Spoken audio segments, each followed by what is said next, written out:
about 8:45 p.m. and I'm just about to head out to where I'll camp for the night. It's like 8 miles off in the dark that way.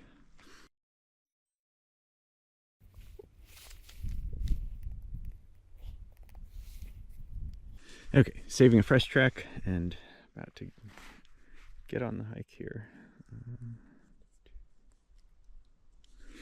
GPS goes in the top of the pack for the next 10 miles.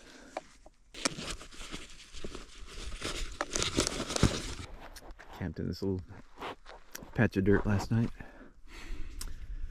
And I will be attempting, without using the GPS unit, to hike in as straight of a line as I can to the top of those two little notched peaks. Right in between the peaks is the end of the line.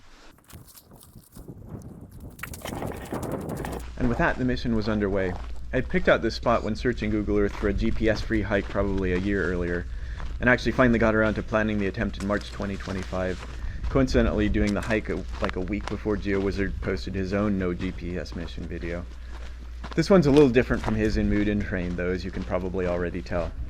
So I hiked out here last night. It was about 8 miles from the car, which is right at the base of the mountains. Followed a track I set for myself to make sure I hiked off to the side so that I'm not following my own tracks back as a cheat. So if I see any of my footprints from last night, I've gone way off track here.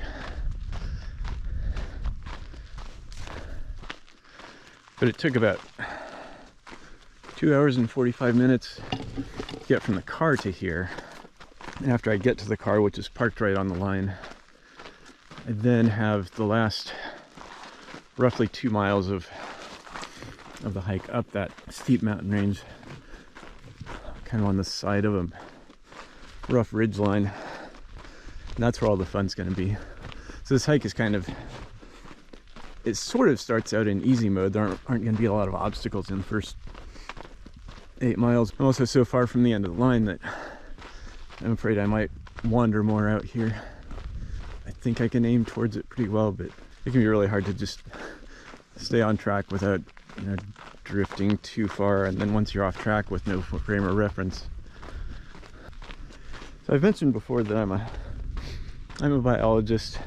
One of the appeals of, when I first saw other people like GeoWizard doing straight line missions, one of the appeals of that to me is that I occasionally get paid to do basically just this and go walk out in straight lines with a team of other people across the desert in settings like this, sometimes worse. We'll probably have a preloaded track in our GPS units to follow, space out depending on what we're looking for. It can be things like animal burrows like that, or counting plants, or whatever. Bird nests, could be anything. So I don't say that because my point's not that I'm good at following straight lines. On the other hand, it's actually more like I understand how difficult it can be, because you get focused on something, you look away from the track that you're following, you find out you've crowded over into your neighbor's transect that they're supposed to be walking, and it's actually surprisingly hard to follow a straight line sometimes. The desert's friendliest tree. Well, this part of the hike is pretty featureless. I basically only have 2 things before the steep climb to give me a correction point to make sure I'm on track and haven't completely drifted too far off. One is that low ridgeline between here and the higher mountains. I just have to cross the northern tip of that, so I can kind of aim for that or get back on track there if I've wandered a bit. And then a few miles after that is where I parked the car. It's in a parking lot for a trailhead, but fortunately the notch I'm aiming for, the parking lot and that hill, all lined up, and I extended the line out as far as I could on public lands to a start point. I don't think it'll be easy to stay perfectly on track, but I've got a couple of things along the way to help me and see how I do. Okay, after walking for like 10 or 12 minutes, I realized I did make one little mistake. I think I'm not gonna correct it. and just keep going and see how it goes. I actually forgot to get precisely on my predetermined line before I started walking, because I camped just probably like 100 feet south of it to get in the open space there. So I'm probably starting off a little too far to the right, but I could either cut out the first 10 minutes and reset on the line right now, or keep going and see how it goes. It matters a little bit because I can still aim for the point I'm heading towards, but the checkpoints like that ridgeline in the car won't be exactly where I assume them to be on the line. But again, I don't think it's that far off, and I'm not going to worry about it. In terms of expectations, though, I don't think I'll do very good, even without the potential built-in error if my start point was off the way I think it was.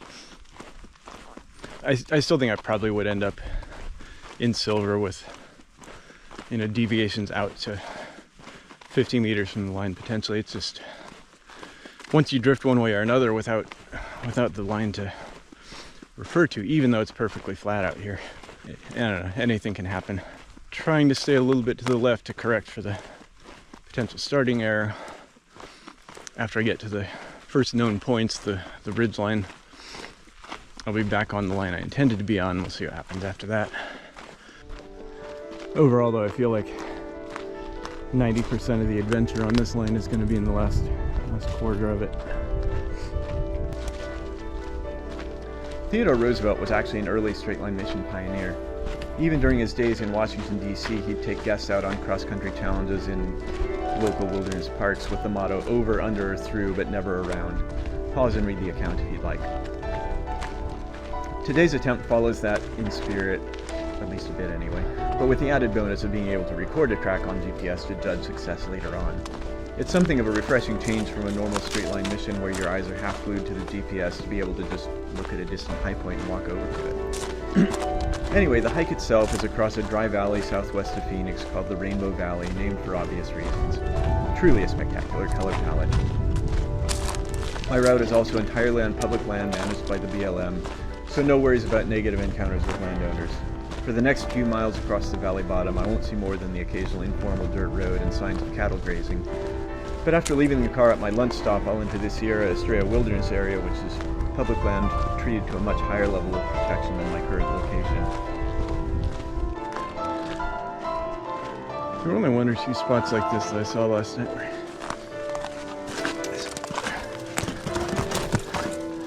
The wash with steeper banks, and fortunately this one has a built-in crossing right about where I need it.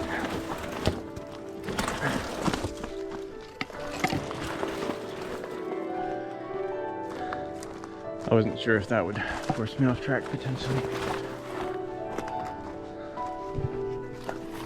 After crossing the wash, what was an imperceptible descent to the very bottom of the valley changed to an imperceptible ascent across an identical landscape.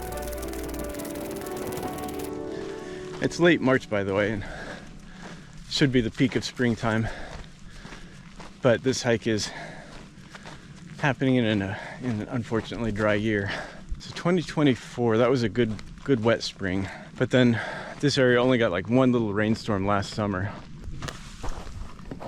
Only one little rainstorm last summer, and then nothing at all winter long until just the last couple of weeks. We got 3 reasonable rainstorms in a row.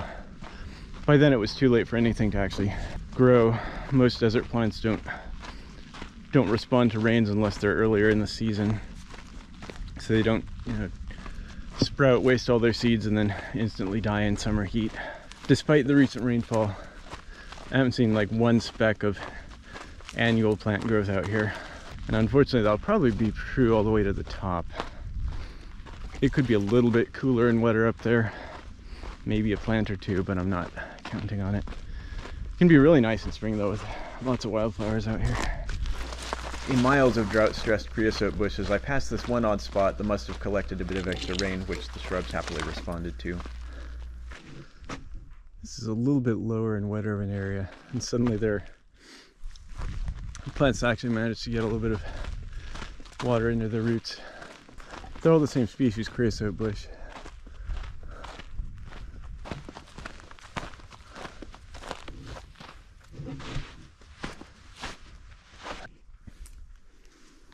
I have no idea where I came from back there. But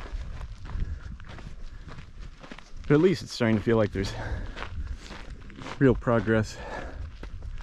Might be close to halfway done with the mileage, but not anywhere near the effort. So things like this are usually from badgers trying to dig up other small mammals. I wouldn't bother because the uploads take so long, but like uncut, unedited versions of things like some of my Alaska hikes would at least, I don't know, be attractive and like scenic. But the 5-hour uncut, unedited version of this one would not be a hit. In the extreme dryness of this spring, I wasn't expecting many animal sightings, but there's always something out there. It was a red-tailed hawk, the most classic bird of the Southwest, and also the bird voice used for basically any large bird sound effect used in any US-produced movie set anywhere in the world. I moved a bit after this to see if I could get a closer shot, and completely failed to refocus the camera before the hawk just flew away.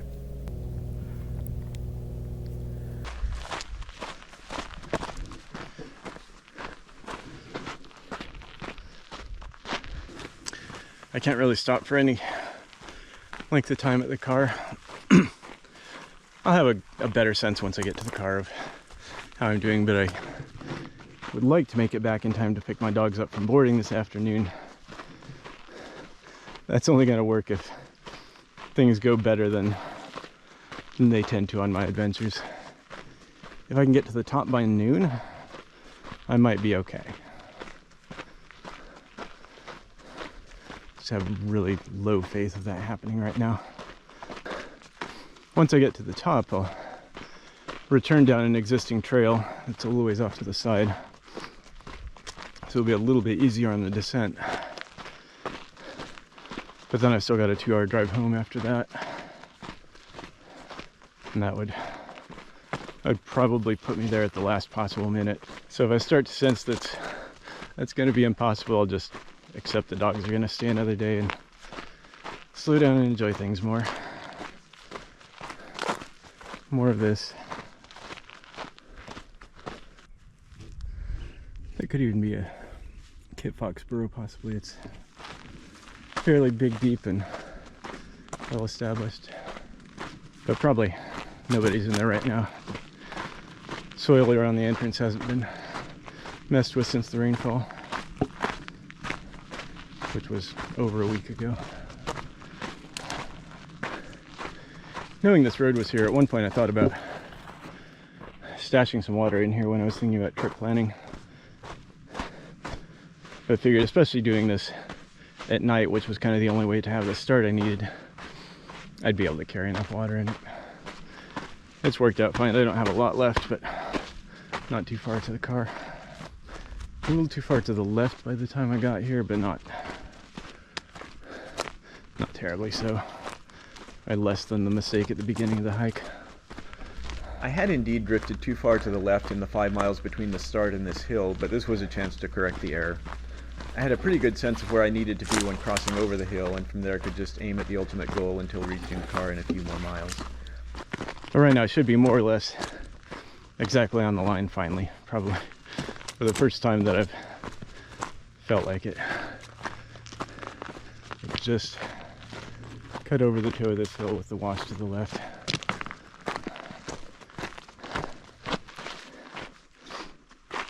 Yeah, the excitement of that very slight change in scenery is officially over.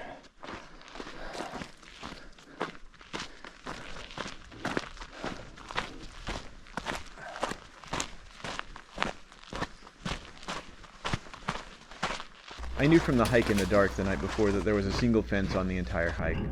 Unfortunately, it was built to just too high and annoying of a standard.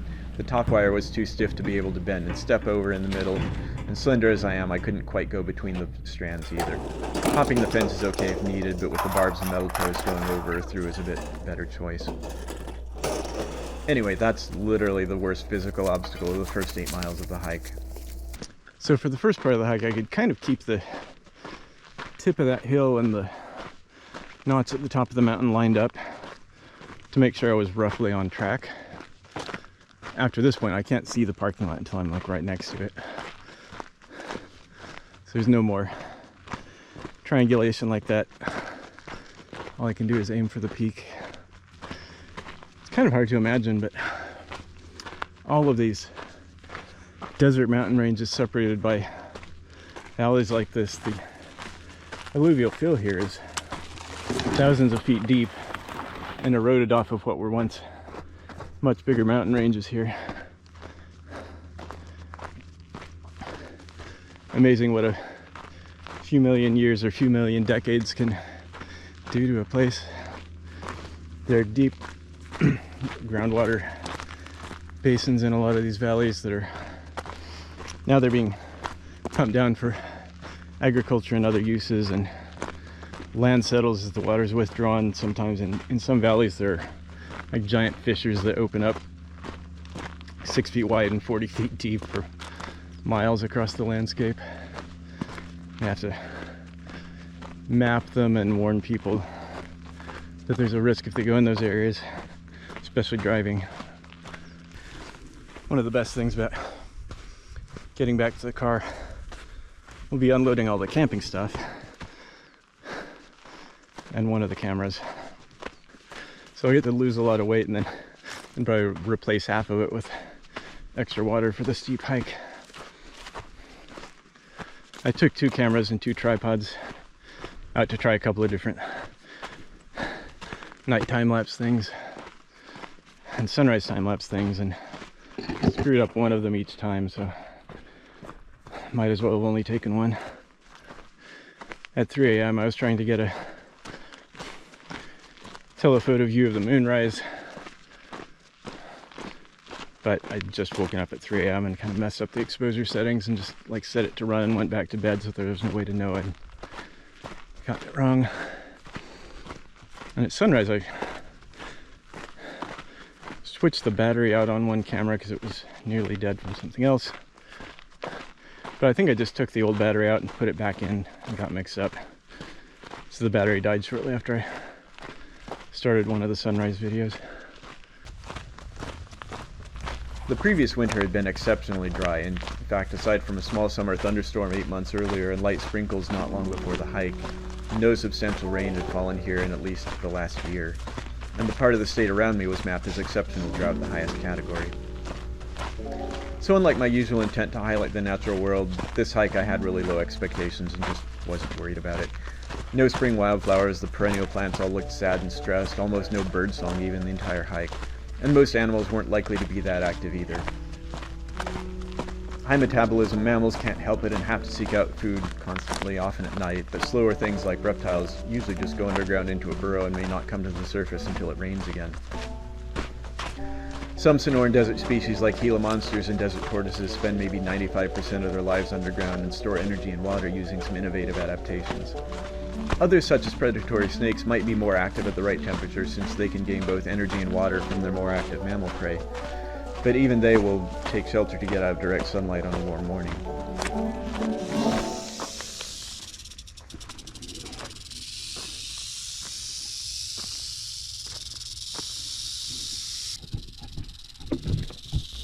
I had been hoping to maybe see a sidewinder around sunrise after camping on the hike, but the night was a little too chilly for them. I didn't expect anything after that, but it wasn't that much of a surprise to find this guy heading off to bed for the day. Since it wasn't in my path and I was just watching where I was going, I never would have seen it if not for the rattle. You can back up a few seconds and see it crawling off to the side before it rattled. This is a western diamondback rattlesnake, the second largest rattlesnake in the US and largest in the region, and often the most commonly encountered snake of any species in the right habitat. They can get pretty large, and even though their venom is milder than some others, their size makes them pretty dangerous. While nothing I say here is any sort of medical or safety advice, there are some rattlesnake species that basically can't kill a person and rarely even cause serious injury. This is one to treat with plenty of respect, though, especially at this size. That was certainly a fun little diversion. They got me once.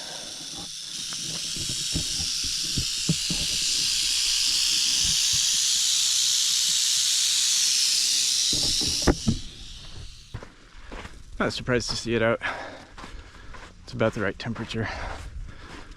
Wasn't really worried about them last night in the dark. It was a little too chilly for reptiles at that point. They can still surprise you sometimes, but yeah, at some point it really is just too cold for them. I did indeed lose a finger to another species of rattlesnake in the southeastern US. Fortunately, it was an on-the-job injury, so the nearly $250,000 medical bill wasn't my responsibility. The bite was about as bad as they can get, and from a species with much faster-acting neurotoxic venom. I was at hospital within 10 to 15 minutes, and by then I already couldn't stand or talk, and within 45 minutes, as they were just beginning to start the antivenom treatments, I was fading in and out of consciousness, coming to briefly to hear them counting down my blood pressure and other vitals. Each time I passed out, I wasn't sure I'd ever wake up again, honestly. If I hadn't been with a group and near a hospital, it would have been a fatal bite without question. After stabilization in the little backwoods hospital, helicopter flight to a major hospital, a week stay there, surgery to try and salvage the finger later on, and eventually abandoning that attempt, they chopped it off and I got back to my normal life. And I can't help but throw in another snake story for what could have been. While working on the US-Mexico border doing my grad school research, I was out searching for frogs alone in the dark in a remote canyon, a long hike from the car and a long drive from anywhere, and while keeping my light on some frog eyes, reached out to push a branch out of the way and grabbed onto a snake. As I looked over, it seemed like it was about 6 feet long, and then my brain processed it was actually 2 black-tailed rattlesnakes, presumably courting, that had climbed into the bush, and I grabbed onto the body of one in the middle, just like an inch in front of the face of the other. They're a stereotypically calmer species, though, and were focused on other things, and nothing happened. A serious bite there, though, could have been a much worse outcome. Anyway, this excitement over, and back to the straight line mission. After hours of the same landscape, the same plants, the slope finally increased enough to begin transitioning to the richer variety found in rocky soils around the mountain base.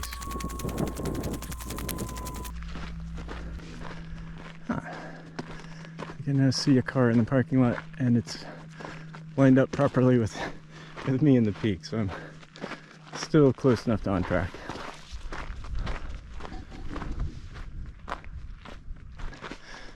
Now that it's close enough to make sense, so where I parked is this trailhead to the top of this ridgeline. It's called Quartz Peak, and so there's where we're aiming.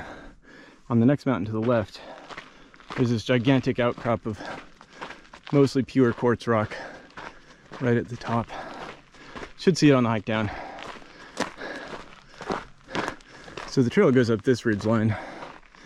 Then there's a path at best, kind of nothing to get over to where I'll be. I've only been here once before, like 10 years ago. And I hiked up to Quartz Peak, hiked over to roughly where this line ends, and then down kind of the same way. Not exactly where the line is, because the line is not going to be fun. But I've been up in there before, and it wasn't a fun hike down. Partly that was because a lot of loose rock and stuff. It'll be actually easier, I think, climbing than it was descending.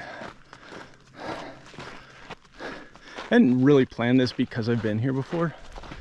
It's more that it happened to be a place that had what I needed, which was a long stretch of public land ending at a high point. But it did help to have a pretty good idea what I was getting into with the climb up this mountain. And as you'll definitely see once at the top, but you can probably tell from here, obviously the reason I didn't go to the high point for the end of the line was because it's a cliff on this side. So pick the notch in between those two outcrops because it was something I know I could walk to. If I can scramble up to the high point when I get there, I might, but it wasn't a suitable target. And with the car inside, I drank my last sips of water.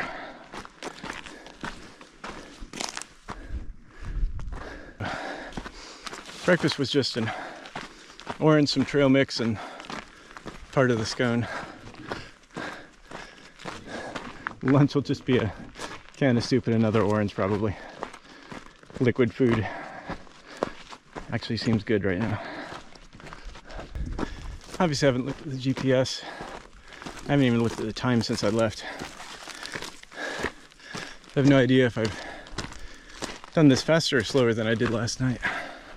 About 8 miles completed, only 2 to go plus the return hike. You might think I was almost done, right? Barely mid-morning, surely things will go well after lunch and unloading my stuff. I had a pretty good view of the rest of the route from my rest stop at the car.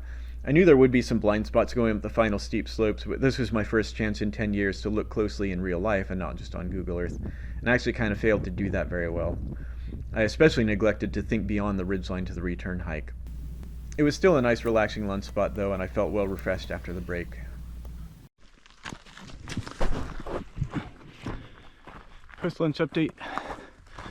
GPS was recording, but I got to the car at like 9:58 or something. I was hoping more like 9:30 if I was doing well enough. It's after 10:30 now, so I think I'm already probably hopeless as far as picking the dogs up today.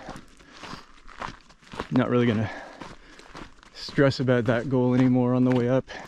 Had a very hydrating meal, soup and orange, and then first thing I did was to caffeinate myself in probably the worst possible way.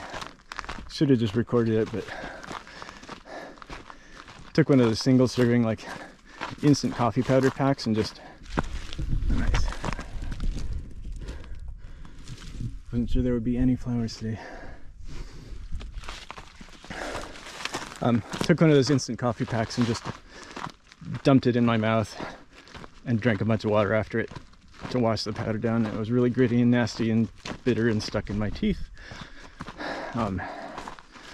So not great, as expected. But now I've got 3 liters of ice cold or nearly ice cold water. A 4th liter wouldn't be a bad idea on a hike like this, but fully refreshing at the car with mouth brewed coffee and everything. Teddy bear cholla is the most aggressively sticky of probably any cactus, certainly any around here. Like these are chollas as well, and they will stick to you and the branches will break off, but the spines are obviously nothing compared to these, and the joints break really easily. And then even the dried up ones, like if you walk through a patch of that, you're going to be like scraping them off your shoe for a minute while trying not to get stuck. And of course it wouldn't be true to the straight line spirit if I just walked around this little cholla patch that lay on my path. Fortunately, there weren't actually many of these little clusters left before I reached the steeper slopes. Also a fun fact, many of these clusters are just clones grown from the stem segments that break off and take root on their own. Anyway, there was a last nearly level but increasingly rocky stretch leading up to the first real foothills of the Sierra Estrella. I think the high temperatures for today were around like 86 or 87. In theory, more like 75 at the top of the mountain. But in full sun, that doesn't really matter a lot.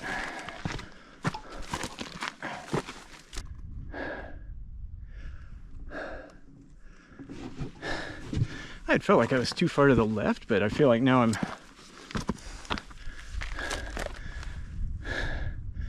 possibly too far to the right, too close to the wash.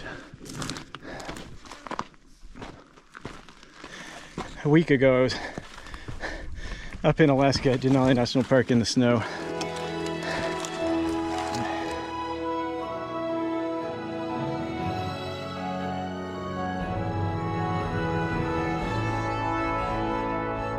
I would rather be there today.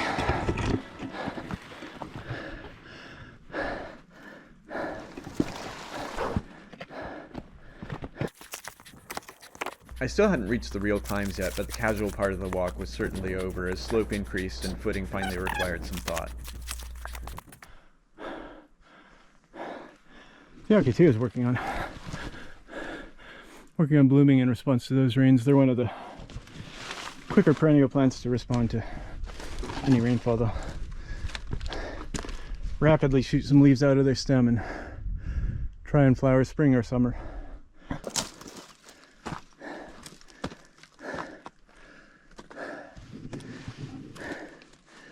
This is a classic sort of desert hike lunch spot. You sit in the shade of the saguaro and move every 5 minutes as the sun moves.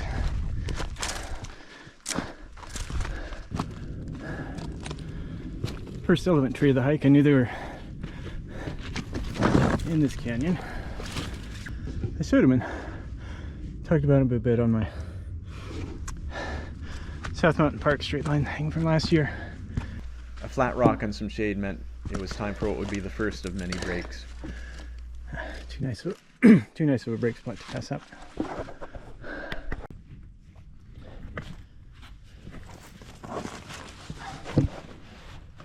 Laying there for too long with my hat over my face and a hint of a breeze. It's definitely the highlight of the hike so far. It's still gonna be a rough couple hours to get up there. But at least I'm not going up there because that looks even worse.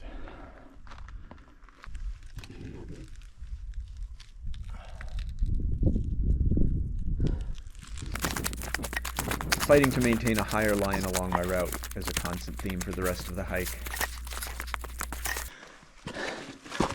And to see how big of a disappointment is on the other side of this.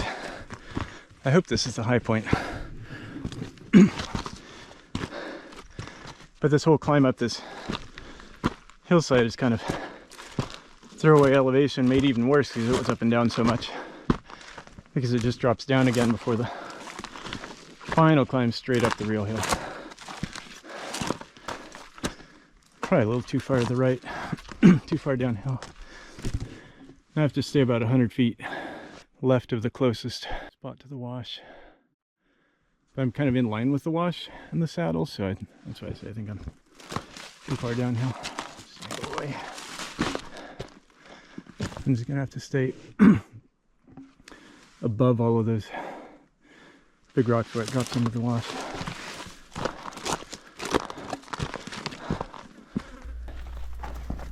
Each of these little drainages worried me as I approached them, but fortunately I was always able to scramble into them with no issues or find a path I felt didn't stray too far off the line wherever it actually was.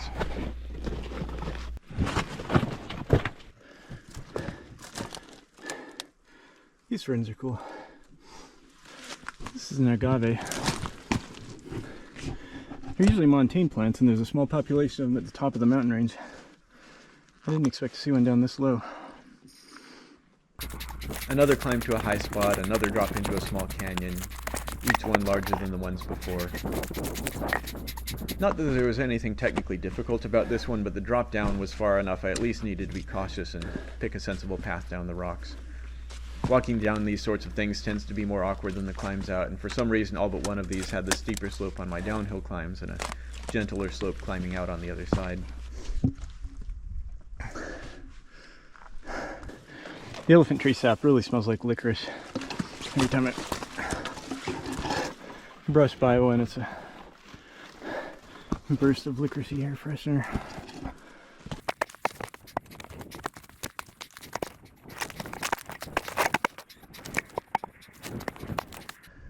Again, I'm probably too low, but I'm really not gonna work too much harder to fix that at this point. Just try not to get any worse.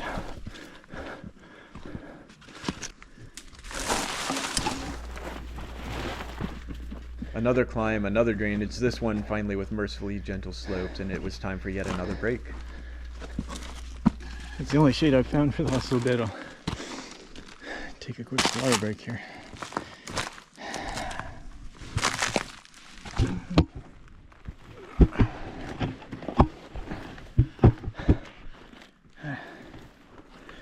Not as nice as the last one.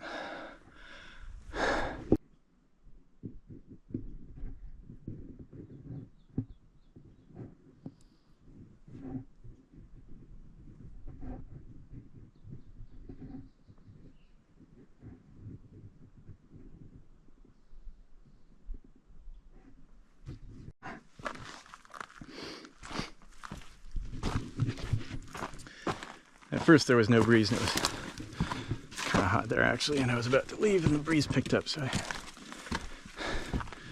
stayed a little longer. I really could just fall asleep right there. Something that even the Google Earth elevation profile didn't really highlight well enough for me to notice was the amount of wasted energy I'd have by climbing down and up through all of these little side canyons crossing my slope. On top of that, the nature of climbing a side slope at an angle is that it can take some deliberate effort to maintain a higher path.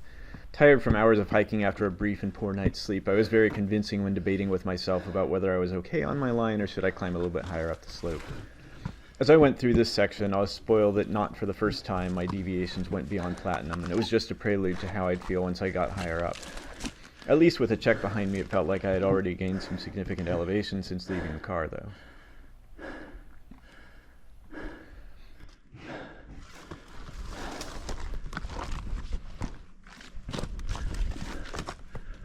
I don't know exactly where the line should be now, but I'm not climbing any higher at this point.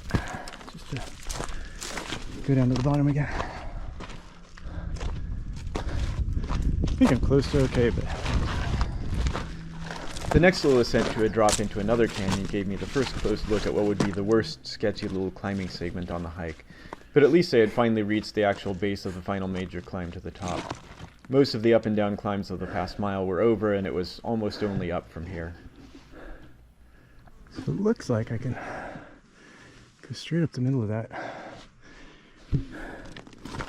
Which from the car looked like maybe about where the line is. I just didn't know there'd be a way.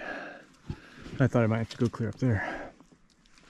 My approach to this climb was already an error that would probably drag down my results for the rest of the climb. At the base of it, I couldn't see the ultimate high point, and long ago lost confidence in my exact location with respect to the line. I tried to dig into my memory for what I should choose to do here, and I ultimately couldn't really remember and guessed wrong. The best choice actually would have been to walk up the canyon to my left and start climbing again above this cliffy outcrop with it to my right. I then would have forced myself to gain some much needed elevation and would have ended up right on the line. Instead, my choice was to take it almost straight on and just pick a path up through the rocks. Once I was out of the rocks after this climb, I was already too low and immediately began to drift to the right, making it even worse. 12:26. So at this rate, the top at 2:30 wouldn't surprise me, honestly. 2 would be nice. I get home maybe 5 or 6 or 7. This was one of the nicest break spots I was to have on the entire climb, and I made the most of it. Good shade, comfortable temperatures, and a terrible temptation to just take a comfortable nap to the sound of jets flying overhead and flies jetting underhead.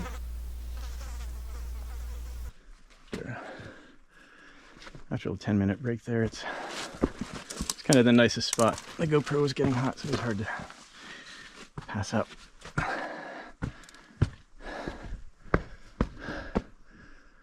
Time for the final climb. The distance isn't that far horizontally. Vertically it is, unfortunately. It feels like I've climbed a lot since leaving the car, but so much of that was wasted effort.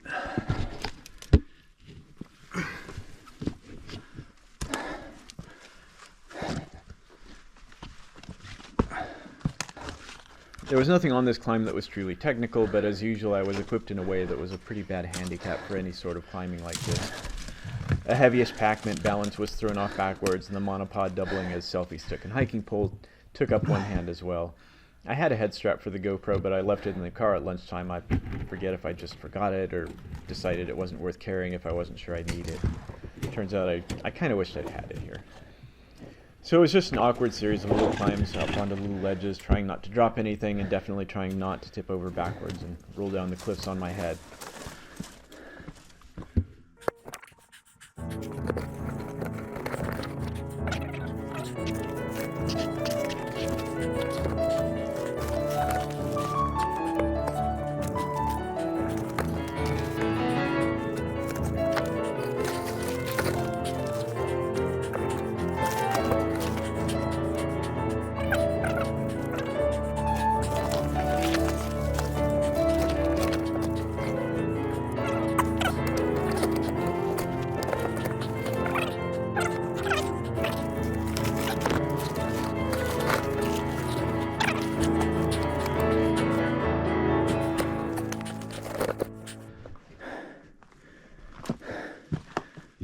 that might be that little obstacle down.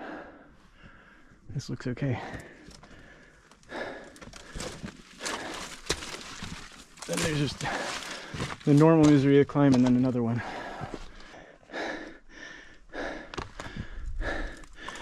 And this is kind of what I was expecting in here. I've not seen the peak for any of this climb. So by now I'm just aiming upwards and hoping I never wander too far.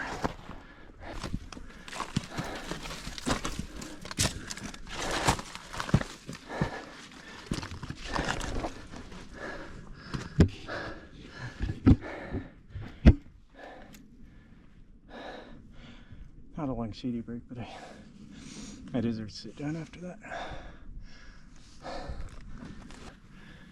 Okay, there's the peak. I did a water reality check at the base of the climb too, and there's enough. An extra liter would have been extra weight too. I'm sure I could have drank it if I had it. Another quick look back to feel like I was making progress. I know I'm never supposed to get too close to the ridgeline on my left. I think most of the line was like roughly a third of the way between the ridge and the bottom of the canyon. I hate to waste the elevation gain here again, but that's how it goes. It's not that bad.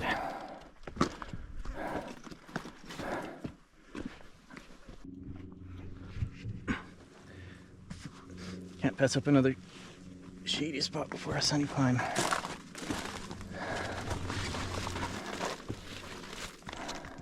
This was another little missed opportunity. A small drainage coming down the slope gave me some contours to follow, and I should have just followed them to the left and then taken the chance to move higher up on the slope. Instead, I took the easy route like basically every other choice so far. This was another location where all I had to do was detour uphill above the rocks to the left, and I would have been both on the line and skipped past the rocks to climb over. Anyway, much smaller than the earlier section of small cliffs, and once I was above it, another look back showed the huge increase in elevation gain since the car. Okay, I'm not where I thought I was. Probably didn't need to go right, but I have no way of knowing if it's a mistake or not. I sat here for a minute before finishing this climb and see something I'm not going to struggle to fix, but I can see the sunlight twinkling off the car windows in the parking lot, and they don't exactly line up with the toe of the hill that I climbed over earlier, and they should. So that tells me I might be a little too far to the right downhill. I'm not gonna try too hard to get uphill to correct that right now because there's a cliff in the way, but I'll maybe gradually drift that way. I'm almost to the end anyway, so pretty soon I'll just naturally end up more or less on the line regardless. I was indeed a redacted number of meters too far to the right, and it was correct to try and climb higher whenever I could force myself to. In fact, this spot and another one just ahead would turn out to be the worst deviations of the entire line. I had almost corrected my errors here, but following the contour back to the right was the path of least resistance, and I was headed back off track again. I regret to inform me that it does drop off again.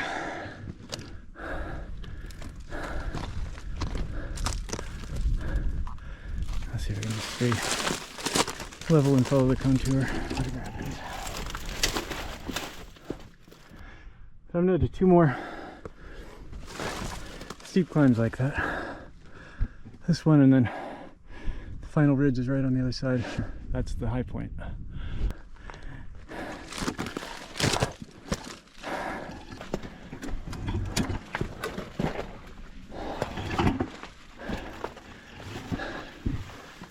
Even better.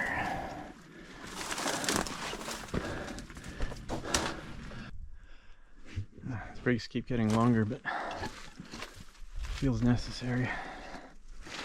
Feel okay at the start of the climb, and then feel worse by the end of each successive one.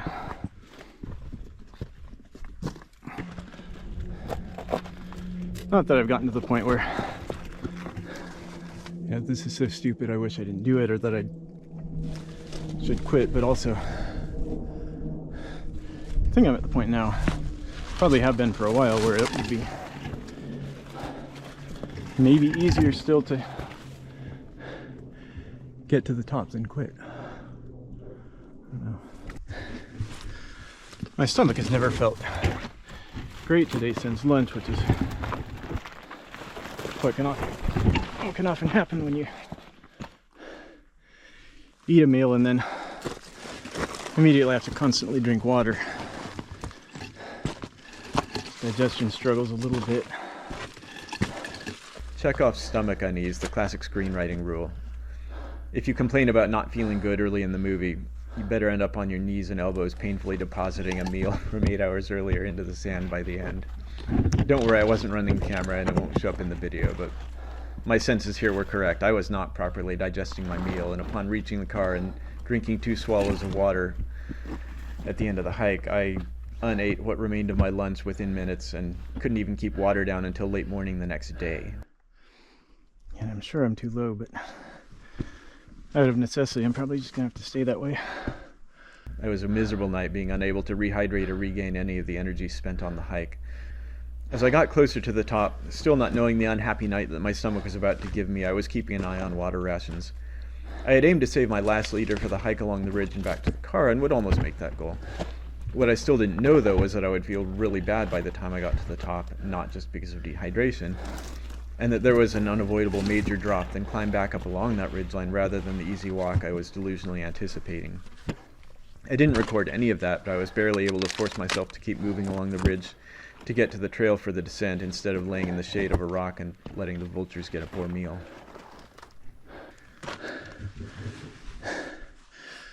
Almost out of water in the Camelback. Still have an untouched leader that still has ice in it, which is more than I should need for the hike down, which is like 3 miles but downhill on a trail, so will not be a struggle. I wondered if I'd make it to the top without tapping into that leader, and I'll be close. I don't know, I can't see the sun on the car glass anymore, but if I see the parking lot, it looks like I think it's a Bear Pets. I think I'm okay on the line right now.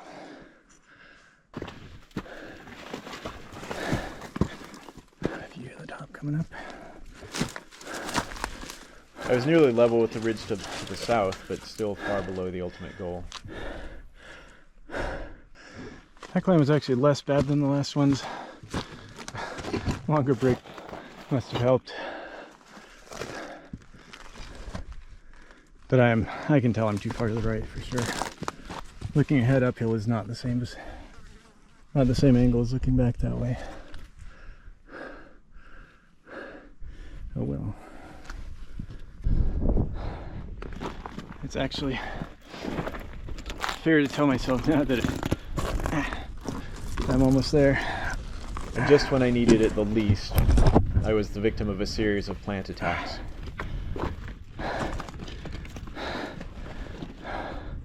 I just turned the camera off with an Ocotillo spine. Now that's really stuck.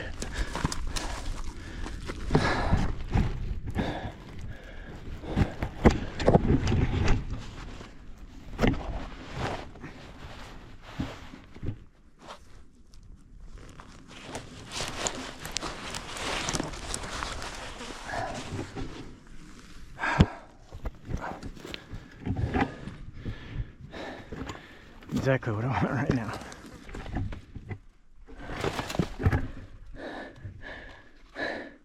I thought this was a different, slightly less annoying thorny brush, or I wouldn't have touched it.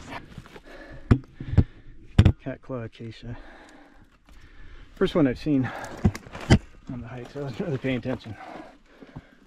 Unfortunately, I cannot see both peaks from here, so I'm not sure what to aim for.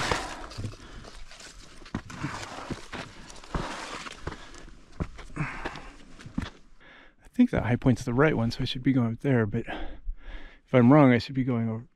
Oh no, that's okay. Good, I can see both. I need to go that way.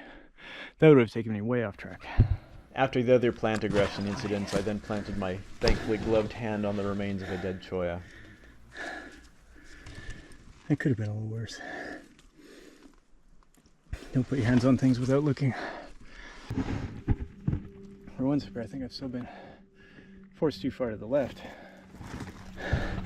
Trying to deal with some of the rock outcrops. Maybe not bad though. I actually haven't felt bad since starting up the third steep climb after the long break, but I can't quite race to the top from here without another break. So close.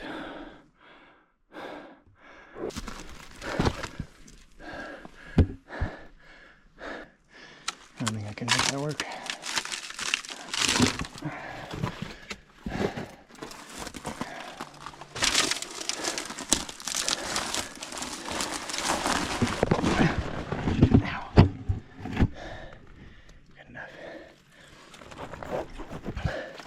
Finally ran out of the first water a bit ago, so time to refill the Camelback and wet my throat again. Probably shortest break of the climb. Got the water refill done and called boarding to tell him I was never going to make it. Surprised they've got cell service here.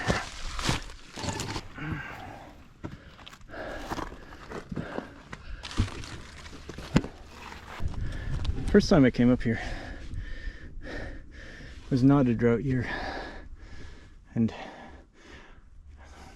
wasn't a big wildflower bloom, but these hedgehog cacti were blooming everywhere on that hike. Quite a few other plants too.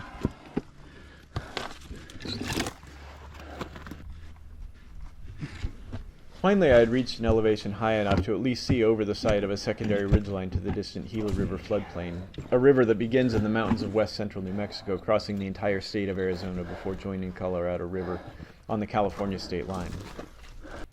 I was now trying to actually choose the final pass to where I'd end the line. I was thrown off by a little rocky knob between the two peaks that was blocking part of my view, and I wasn't sure if I should go straight up to it or around to the right. I'm tempted to go to the right of that because it looks like it's easier. I'm not sure what happens on the other side of that first little high point. Wouldn't be the biggest deviation yet, but I will aim straight for the end point now.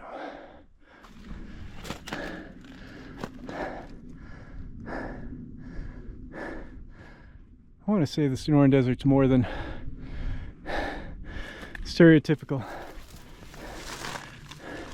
Diamondback rattlesnakes, red-tailed hawks, coyotes, turkey vultures circling overhead. That's kind of how this hike went.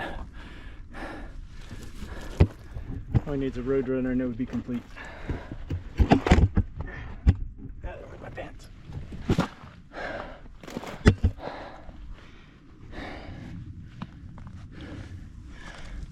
That's okay, they've lived a hard life. Kind of stay to the right of the big rocks, to the left of that taller saguaro.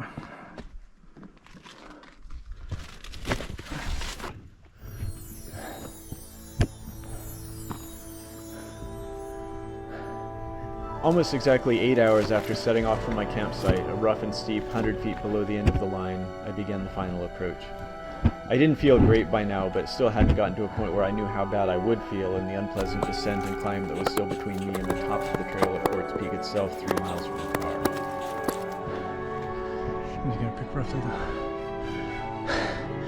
the midpoint between the two peaks.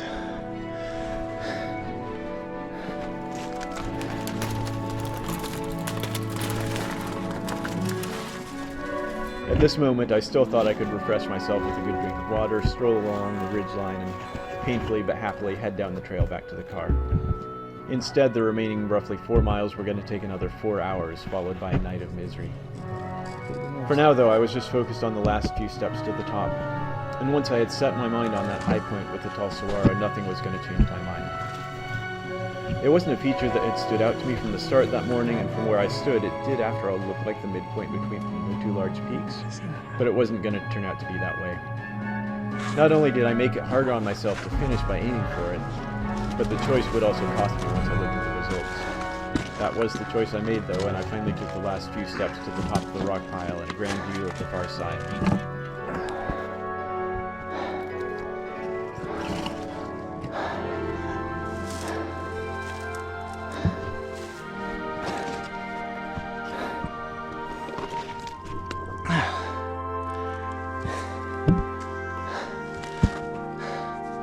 It was a pretty terrible adventure.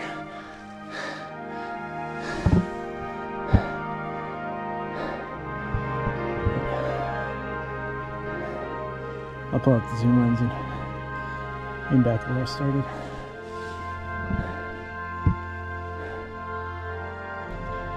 Pull out the GPS unit. I'm still not gonna poke around and like try and guess how I did.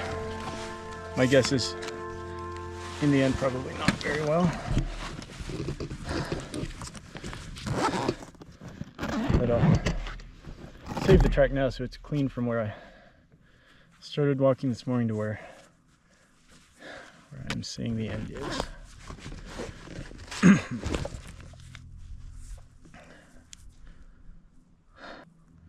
8 hours and 3 minutes since I started. Okay, I did zoom in a little bit. It doesn't look... I never went like way off on the climb up this canyon.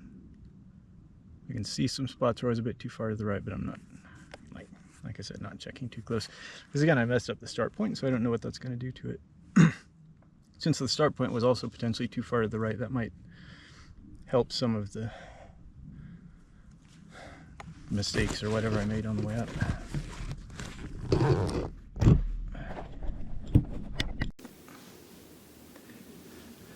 Okay, so I'm sitting up at the top right now. That dark line in the far distance towards the top of the screen, I think that was that first deeper incised wash that I crossed. I had to walk down the little slope into. And so I was camped a ways beyond that. So hiked straight from there across the tip of that hill. And then the parking lot's in theory down there somewhere. Oh no, I can see the car there. I think I'm the only car still left in the parking lot, which makes sense. So here's my result. Unlike most of my other missions where I tend to compare my results to the reference line that I'm following and not score my line uncritically, this mission was perfect for it. I started recording, walked in a straight line to the end, and stopped recording, and there's no question about whether I was closer to a straight line between those points or to a reference line I was trying to follow. The results didn't surprise me, and even making it back to the car made it a success in my mind. But here's what could have been. I talked at the very start of the hike about how I accidentally started a bit to the right of the line because I just forgot to walk over and stand on it. If I had started there, and then if even every other step of the line was exactly the same, if I had ended the line where I should have, and where I intended to, off this little rock knob and at the actual low point between the two large peaks, I would have had a very solid silver result. Since that was what I believed I was doing most of the hike, I guess what it says about me is I had silver level straight line abilities, but bronze level critical thinking and memory. Anyway, a quick look at the three major segments of the hike. From the start to the midpoint ridgeline, I spent a long time about 60 to 65 meters too far to the left. From the midpoint, where I was able to confirm I was back on the line to the car, I almost managed to stick to the platinum zone, but drifted close to 30 meters to the right for a short period. And then from the car to the top, the struggle began. I didn't drift too far at the beginning, maybe 20 meters when I thought I was too far to the left. But once I reached the climb just before the steep, cliffy, rocky outcrop, I went off by about 40 meters, and from then on almost never got close to the line until finally approaching the very top and making my fateful choice to suddenly air left. So there was my attempt at a GPS-less straight line mission. I'll leave this with a short postlude from the return to the car and a mention of what I have coming up after that.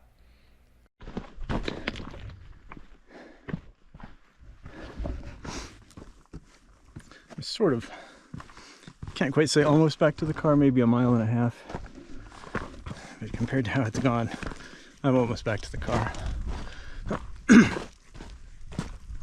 Unfortunately, I had forgotten and not really seen this morning from the car. The ridgeline to get back to the trail was a lot worse than I remembered and worse than I was ready to attempt. There was one spot where I just lost a lot of elevation and then climbed back up again. And by then I was really just kind of going downhill. Food and water. I was dried out enough that I couldn't do more than like nibble on some of the simplest snacks I had with water in my mouth to be able to swallow them, just to get some carbs and salt in. But eventually, after a lot of long breaks, I made it to the trail and checked, and I had like a chunk of ice left in the last liter of water, and there was more of that than I expected. So I was able to rehydrate a bit more than I was counting on there. And since then, going down the trail, probably halfway down or something, it's actually been pretty steady and just fine. So there was a bit there where I wasn't sure how I was going to make it back, knowing that I had to. But it's all right now. The bottoms of my feet really feel terrible.